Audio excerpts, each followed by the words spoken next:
Bonjour à toi, il me fait plaisir aujourd'hui de t'apporter un nouveau message que l'Éternel a mis sur mon cœur. Ce message s'intitule « Le retour dans son royaume ». Bien sûr que notre Dieu nous attend. Il nous accueillera avec joie lorsque ce sera le temps de nous recevoir dans son royaume. Mais il ne faut pas oublier qu'il est possible de vivre sur terre dans son royaume. Il suffit de se laisser attirer, enseigner, préparer, transformer. Maintenant, je vous invite à voir tous ces versets. Romains 14, 17, 18.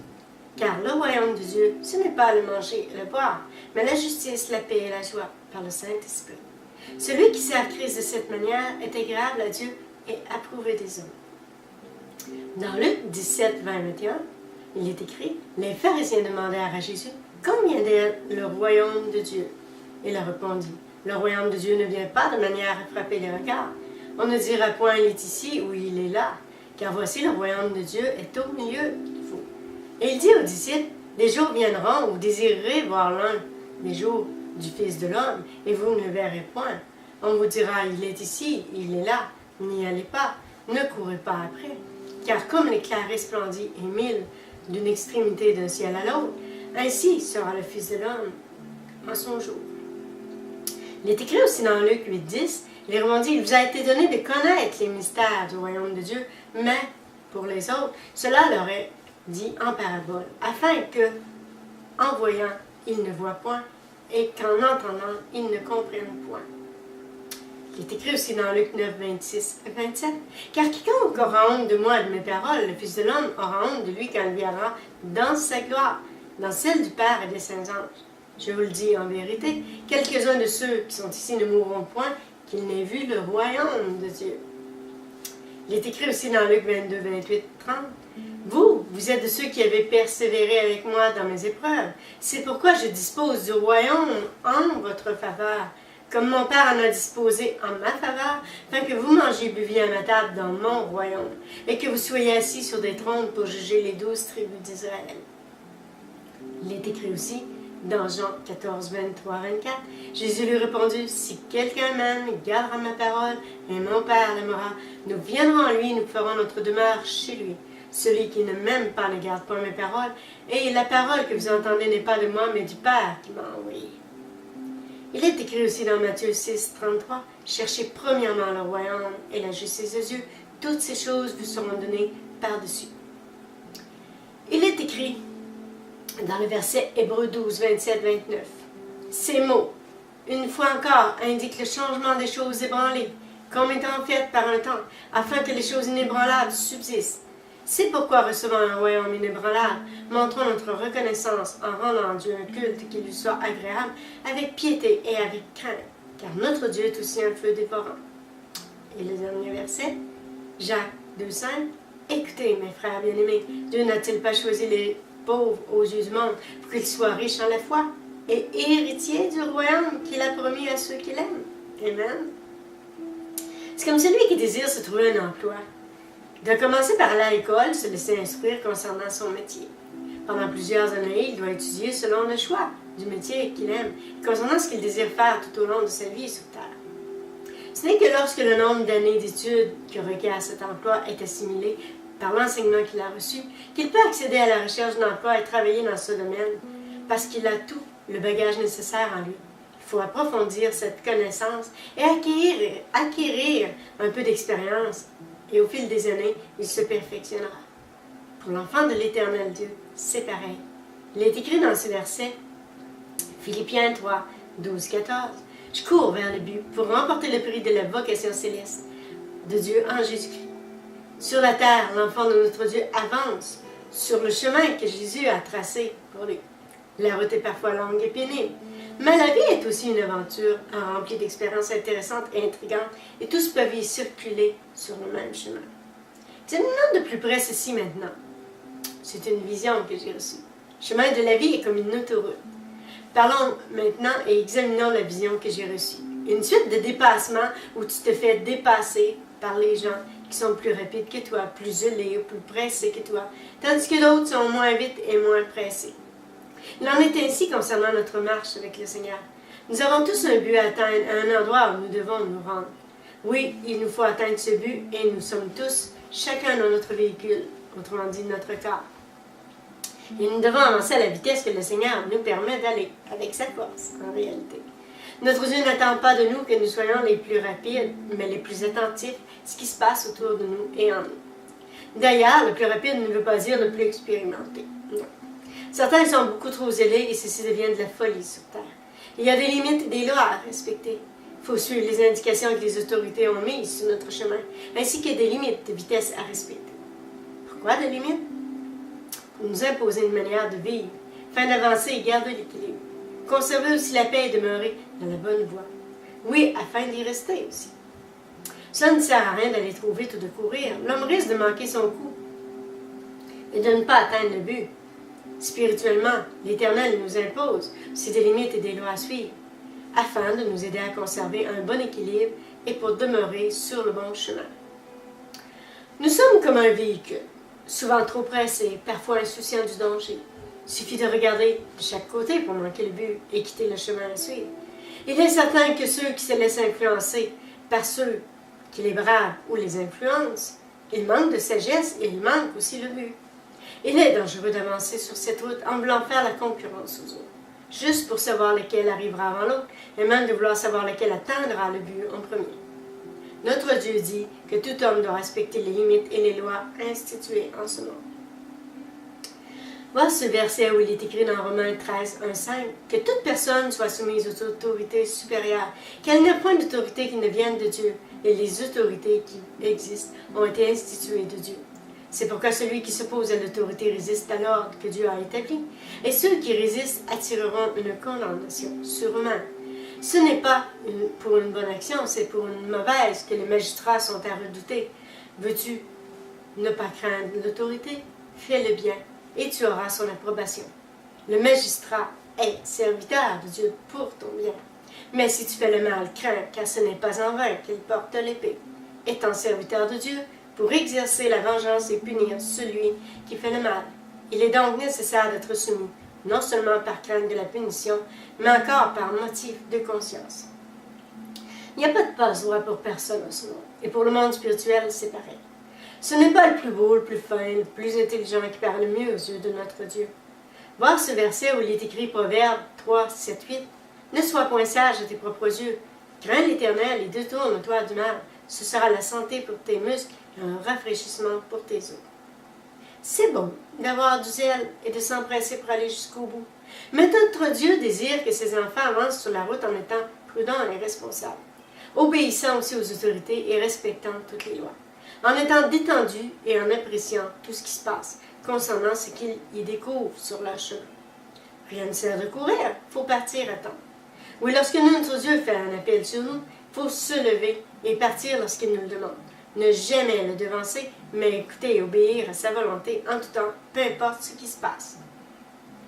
Il faut garder le bon rythme, conserver son équilibre, et ne pas se laisser influencer par les jeunes étourdis ou ceux qui sont arrogants et qui aiment braver le danger pour arriver les premiers et à leur fin. N'oubliez pas que Jésus nous a dit, il est écrit dans le verset Marc 10, 31, plusieurs des premiers seront les derniers et plusieurs des derniers seront les premiers. Aujourd'hui, le Seigneur dit, es-tu prêt à me servir, à respecter les limites et toutes les lois déjà instituées? Reconnaître tes faiblesses et tes limites d'aventurier incontrôlable. Es-tu prêt à marcher sur cette route en respectant tout ce que j'ai préparé pour ceux qui désirent me servir? Détends-toi.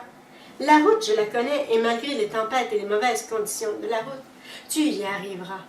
Je t'accorderai des moments de repos et de rafraîchissement. Le soleil brillera sur ton chemin et je déblayerai la route. Je l'aplanirai pour toi si elle devient trop encombrée. Demeure à ta place, la place que je t'ai donnée. Sois comme je désire, si je te dis ne bouge pas, alors ne bouge pas. Lorsque le feu est au rouge, tous doivent s'arrêter et attendre le feu vert. C'est comme dans la vie lorsque l'homme prend la route. Si je te permets de circuler librement, c'est que tu avances sans faire de folie parce que le feu est ouvert, parce que tu dois être raisonnable et prudent. Les autres circulent autour de toi aussi et au milieu de la circulation. Parfois, il y a des embouteillages, certains peuvent provoquer des accidents, des accrochages. Si les gens ne sont pas prudents, ils peuvent même entraîner dans un accident. Les conséquences en sont parfois pénibles et désastreuses. Tu dois savoir que tu ne circules pas seul en ce monde.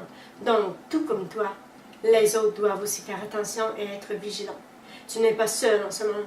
Parfois, tu peux être la cause de certaines altercations et d'autres fois, ce peut être les autres. Oui, parfois l'homme dit que certains événements n'arrivent qu'aux autres, mais tous se disent la même chose et les autres, tu en fais partie. Et ce n'est pas toujours les autres qui sont en tort. Tu peux aussi provoquer des incidents malheureux. Sois prudent en côtoyant les autres, même s'ils sont parfois bizarres. N'embarque pas dans leur jeu à faire les mêmes bêtises ou les mêmes erreurs. Si tu ne veux pas te les faire reprocher, alors distingue-toi des autres en donnant le bon exemple et en respectant les normes établies. Que ton image reflète celle d'un homme respectable et qui suit l'exemple de Jésus. Demeure intègre dans ta personnalité et tout ce que tu fais. Démontre par ton attitude que de respecter les lois ne te fait pas de mal, sauf à ton ego. L'être humain est capable de changer et de s'améliorer. Merci Seigneur. Il est vrai que si nous sommes capables de dompter, faire obéir un animal, pourquoi pas l'être humain? L'homme exige l'obéissance des animaux. Oui, nous exigeons ce que nous ne pouvons ou ne voulons pas donner nous-mêmes. Il est écrit dans le verset Genèse 4:7, « Certainement, si tu agis bien, tu relèveras ton visage. Si tu agis mal, le péché se couche à ta porte et tes désirs se portent vers toi. Mais toi, domine sur lui. » Donc, changeons d'attitude, acceptons l'attitude qui plaît à notre Dieu, au lieu d'adopter une attitude de rébellion. Il est écrit dans le verset Romains 10:20-21, « Et Isaïe pousse la hardiesse jusqu'à dire, « J'ai été trouvé par ceux qui ne me cherchaient pas. Je me suis manifesté à ceux qui ne me demandaient pas. » Mais au sujet d'Israël, il dit, « J'ai tendu mes mains tout le jour vers un peuple rebelle et contradisant. » Notre Dieu ne veut pas que ses enfants soient des robots, ni rebelles, mais des combattants qui circulent en ce monde en se tenant droit et en demeurant vigilants, prudents. Droit concernant la façon de continuer notre route, sans détour ni fraude et en respectant les autorités et les lois, surtout selon les limites exigées et ordonnées. C'est aussi se tenir debout sans se laisser influencer par le mal. Un jour, un homme me disait « Personne n'est parfait, mais on n'est pas obligé d'être pire. » Peu importe nos émotions, c'est avec la sagesse que l'homme peut et doit avancer sur ce chemin. Oui, il faut être vigilant face à tous ceux qui sont sur notre chemin. Nous ne sommes pas tous prudents et vigilants, malheureusement. Il faut avoir le regard perçant pour détecter les pièges ou les incidents qui arrivent rapidement. Toujours demeurer vigilant, tant au sujet de ce que notre Dieu veut nous expliquer et même ce qu'il veut nous enseigner. Notre être tout entier doit être en alerte constamment et prudemment sur ce chemin. Oui, il faut veiller et prier en tout temps. Ne pas se laisser endormir concernant la vérité ni éblouir devant la réalité de ce qui se passe vraiment. Encore moins fermer les yeux devant les attaques des forces du mal. Trop de pièges viennent vers nous et notre Dieu sait que Satan ne nous laissera pas tranquilles. Soyons vigilants, la route appartient à tous. Et tous ont le droit d'y circuler. Oui, nous devons de nous la partager. En ce monde, si tous doivent faire attention aux autres et respecter ceux qu'ils côtoient, spirituellement, c'est pareil. Spirituellement, nous devons respecter tous les enfants de l'Éternel. Ils marchent sur le même chemin que Jésus a tracé. Fait qu'on ne respecte pas juste les gens du monde, on respecte les gens qui appartiennent à Dieu. Nous devons accepter aussi que si nous prenons la même direction, ce n'est pas en s'affrontant et en se bravant que les hommes éviteront les accrochages. Ce n'est pas en s'entraidant et en s'enseignant les uns les autres concernant les indications à suivre sur ce chemin afin de ne pas... Je reprends. Ce n'est qu'en s'entraidant et en s'enseignant les uns les autres concernant toutes les indications à suivre sur ce chemin, afin de ne pas s'égarer ni quitter le bon chemin et pour ne pas se perdre non plus. C'est Jésus qui nous conduira au bon endroit. C'est lui qui a planifié et tracé ce chemin pour atteindre le bon but. Notre but est devant, et comme la Bible nous l'explique, je veux le redire moi aussi, courons vers ce but. Il est écrit dans Philippiens 3:12-14, ce n'est pas que j'ai remporté le prix. Il faut écouter là, ce verset. Ce n'est pas que j'ai remporté le prix ou que je l'ai déjà atteint, la perfection, mais je cours pour tâcher de le saisir, puisque moi aussi j'ai été saisi par Jésus-Christ. Frère, je ne pense pas l'avoir saisi, mais je fais une chose, oubliant ce qui est derrière et me portant vers ce qui est en avant. Je cours vers le but pour remporter le prix de la vocation céleste de Dieu en Jésus-Christ. Amen. Si notre Dieu nous attend dans son royaume, il veut que nous entrions dans ce royaume pendant que nous sommes sur terre. Il nous invite à nous asseoir à cette table, la table de l'amour. Il y a de la place pour tous. La question est, est-ce que tous veulent s'y asseoir? Il n'y a pas que les ouvriers de notre Dieu qui sont invités, parce que Jésus lui-même nous a dit, il est écrit dans le verset Matthieu 21-31, Je vous le dis en vérité, les publicains et les débauchés entreront avant vous dans le royaume de Dieu. C'est à réfléchir. C'est-à-dire qu'il va les attirer à lui, changer leur cœur de tous ceux qui se perdent, ou il va les inviter à manger à sa table. Personne n'est parfait. Tous ceux qui sont au ciel avaient aussi des défauts, des qualités, des péchés. Jésus est mort en croix pour nous donner libre accès au royaume de notre Dieu, pour nous permettre de nous approcher de notre Père céleste. Ouais. Il est écrit dans Hébreux 10, 19, 22. Ainsi donc, frères, puisque nous avons un moyen du sang de Jésus, une libre entrée dans le sanctuaire, par la haute nouvelle et vivante qu'il a inaugurée pour nous au travers du voile, c'est-à-dire de sa chair, puisque nous avons un souverain sacrificateur établi sur la maison de Dieu, approchons-nous avec un cœur sincère dans la plénitude de la foi et le cœur purifié d'une mauvaise conscience et le corps lavé d'une eau pure. Il nous donne libre accès en esprit pour s'approcher de lui, oui, par Jésus, afin d'entrer dans son royaume et recevoir toutes nos bénédictions. Il est écrit dans le verset Jean 14, 6, Jésus lui dit, « Je suis le chemin, la vérité et la vie. Nul ne vient au Père que par moi. » Oui, c'est écrit.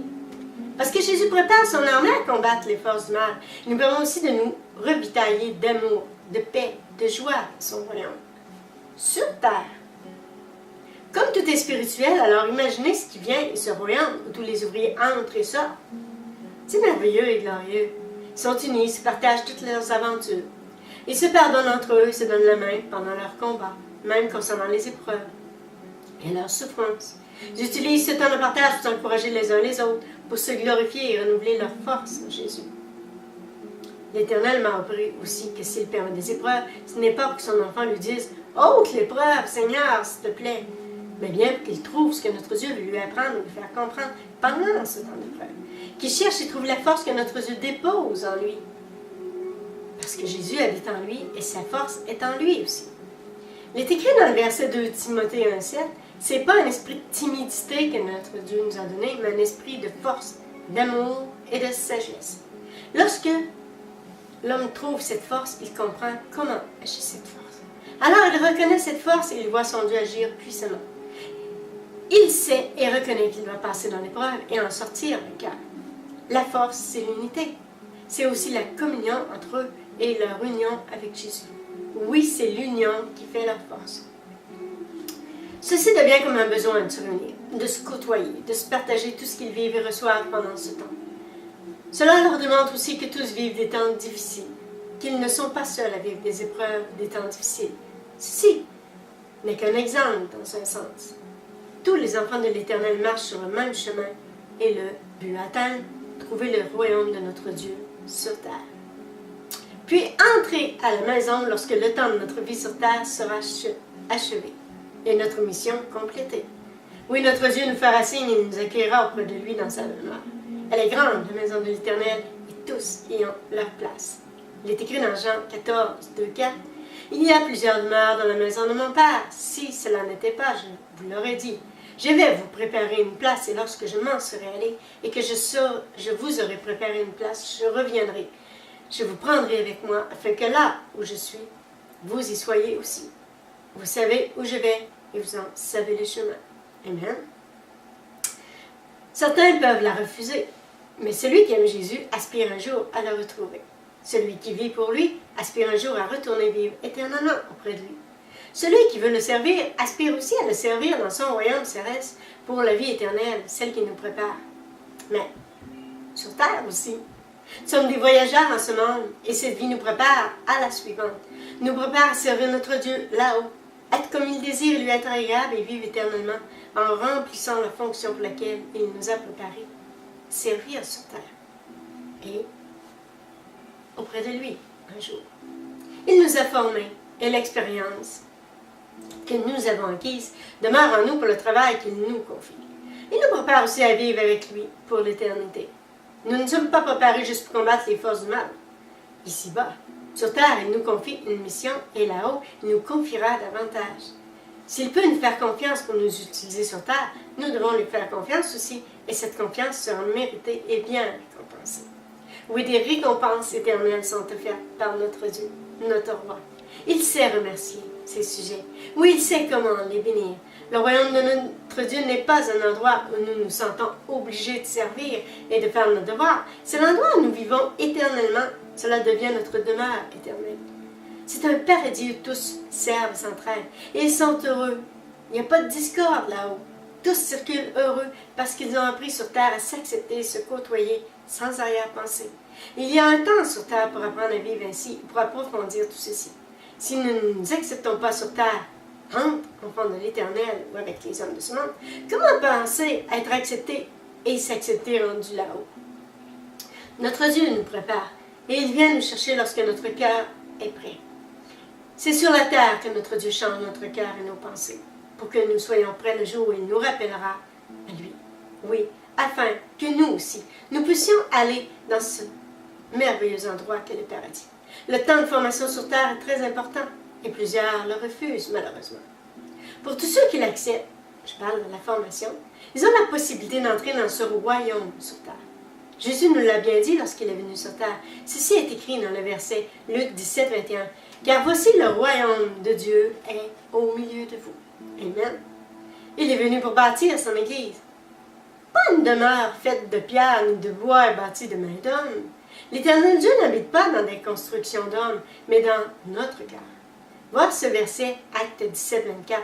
Le Dieu qui a fait le monde et tout ce qui s'y trouve, étant le Seigneur du ciel et de la terre, n'habite point dans les temples faits de main d'homme. Amen. Jésus réunissait tous ceux qui cherchent et espèrent en l'Éternel Dieu, qui veulent de ses enseignements et qui cherchent aussi la lumière, tous ceux qui veulent d'un cœur sincère et qui acceptent de devenir chrétiens. Ce qui veut dire donner sa vie sincèrement à Christ, appartenir à Christ. Nous avons un libre accès au royaume de notre Dieu par Jésus, qui est la porte afin d'y accepter, d'y accéder. Et je parle d'accéder au royaume de Dieu sur terre, présentement. Il est écrit dans le verset de Matthieu 18, 2, 5, Jésus ayant appelé un petit enfant, le plaçait au milieu d'eux et dit, « Je vous le dis en vérité, si vous ne vous convertissez et si vous ne devenez comme les petits enfants, vous n'entrerez pas dans le royaume des cieux. C'est pourquoi quiconque se rendra humble comme ce petit enfant sera le plus grand dans le royaume des cieux. Quiconque reçoit en mon nom un petit enfant, comme celui-ci me reçoit moi-même. » Il est écrit aussi dans Marc 10, 14, Jésus voyant cela, fut indigné et leur dit, « Laissez venir à moi les petits enfants, ne les empêchez pas, car le royaume de Dieu est pour ceux qui leur ressemblent. » Un enfant, c'est simple. Ça ne connaît pas grand-chose. Il a toujours besoin de quelqu'un de plus grand que lui pour l'aider, le protéger, le conseiller, pour l'enseigner et lui montrer comment avancer et marcher en ce monde, pour l'aider à grandir et trouver le bon équilibre, tout en conservant l'amour de notre Dieu en lui. Apprendre comment vivre dans cet amour, comment rejeter la colère aussi. Alors, sachant ceci, il est plus facile d'entrer dans le royaume de notre Dieu sur terre. Son royaume est rempli d'amour. Il n'y a pas de place pour le mal. En vérité, il faut laisser Jésus nous purifier afin d'y accéder. Nous avons la possibilité de commencer une vie nouvelle, de recevoir gratuitement ce billet d'entrée qui nous donne un libre accès au royaume éternel de notre Père Céleste par Jésus. Ce billet est aussi la clé pour entrer dans le royaume de notre Dieu. Il faut d'abord accepter Jésus, le reconnaître pour ce qu'il est et ce qu'il accomplit. Comme tout est accompli et gratuit, il faut juste reconnaître que tout est accompli d'avance et lui confier notre vie et le remercier. Le vouloir comme sauveur, alors il n'y a aucune raison de manquer le but ni de se priver d'une si grande bénédiction. Le royaume de l'Éternel est à la portée de tous et il n'y a qu'un pas à faire pour y accéder. Recevoir Jésus dans notre cœur et lui donner, vraiment lui confier toute notre vie. Oui, il faut accepter qu'il soit le maître de notre vie, le faire notre Seigneur. Ensuite, c'est de notre devoir d'en inviter d'autres à recevoir, car tous sont invités. C'est là notre mission et toute la raison de notre voyage sur terre. L'Éternel me donne une vision en rêve en septembre 2014. Je rêve que je me promène dans un château et j'entends le roi qui dit à son épouse, « Tu dois m'attendre ici, je vais revenir. » L'épouse est attristée par le départ du roi, mais elle lui dit, « Je comprends que je ne peux partir maintenant, je t'attendrai. Je vais m'occuper du château et des serviteurs afin que tout soit prêt à temps pour ton retour. » Mais moi, dans mon rêve, je me promenais dans ce château, je remarquais que les serviteurs perdaient courage parce que le roi était parti.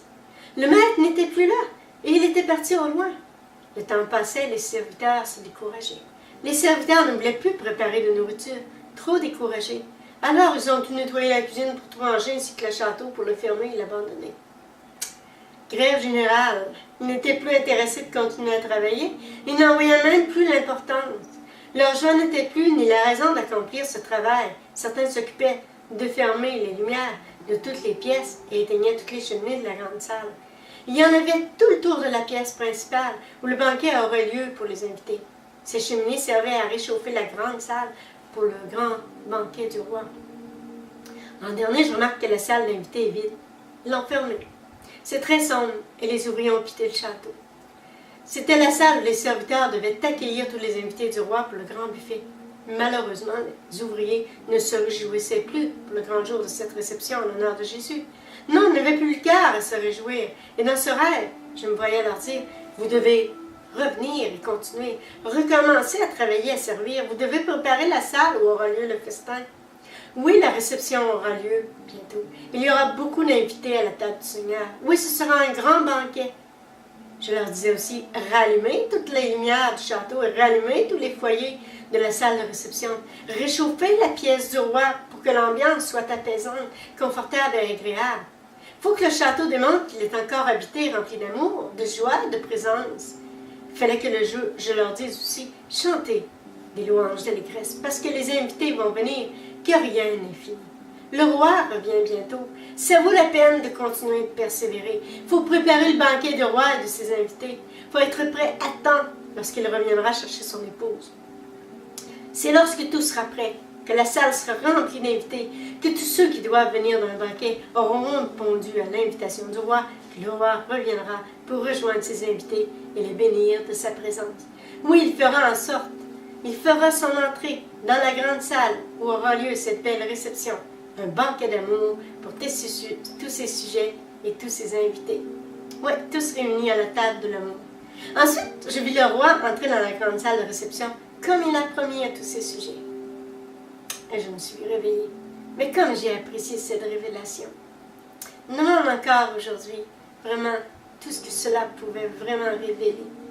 Il arrive souvent que notre Dieu parle en songe, me parle souvent, moi, de cette manière, m'explique les songes que je reçois souvent. Tout comme dans la Bible, je peux même vous donner quelques versets qui parlent de ceux qui ont eu des songes. Je vous invite à aller voir dans la Bible, dans Genèse 23, Genèse 26, Genèse 31, 11, 13, Genèse 31, 24, même Genèse 37, 5, 6. Oui.